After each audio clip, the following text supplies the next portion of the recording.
Hello everyone, so here are the materials that you'll be needing to get started with sewing. Really, you just need these three: your needles, your thread, and your fabric, just to start sewing, just to start putting stitches in. However, everything here comes in your sewing kit plus more. But for your needles, you can get a variety of needles, different quality, different prices. These are cheap needles. I've had them for years, never had any issues with them. However, I do think needles were made better back then than they are now, the cheap ones. As for needle qualities, I believe they say the best brand, the best type of needles are English needles. Not these. English needles and Japanese needles are the best needles out there. For your thread, I don't recommend using the thread that comes in your sewing kit because that's usually really cheap quality and it can break easily. This is also a lower quality thread, but I've had these for years. Never had any issues with them when it comes to making garments. But your best thread, my favorite brand is Gooderman. Their quality is amazing. Next, you'll need your thimbles. I hardly use thimbles when I'm sewing by hand. Even embroidery, my fingers do suffer the consequences of that. But there are a variety of thimbles as well you can use. It's best to get a thimble that is the size of your finger, your middle finger that you'll be pushing your needle through with. However, the way I sew, I feel like I would need two thimbles to avoid issues. This is an open one, this is a metal one, plastic, this is a silicone one, and then this is a leather thimble.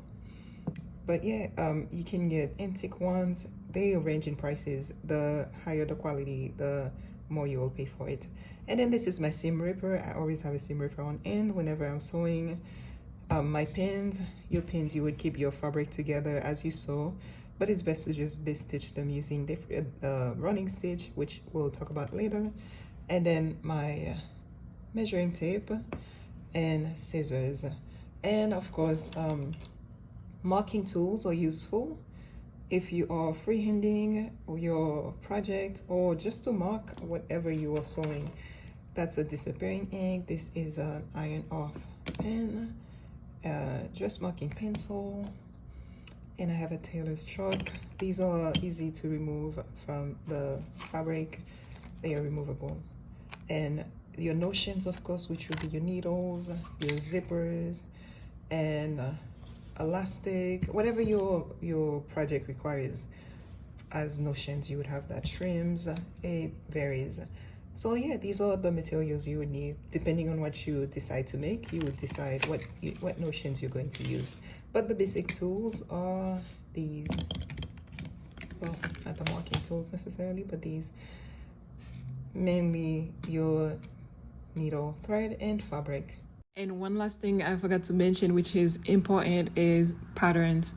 You can choose to make your own patterns, or you can buy commercial patterns to make your own clothes or bags or whatever it is that you want to make. There are patterns out there and several companies that have different patterns, as well as Etsy. Etsy has so many sellers that are selling different patterns, very trendy patterns as well. So there's no reason for you to not sew, to not make your own clothes. If you do not want to freehand your project, you can use patterns to make them.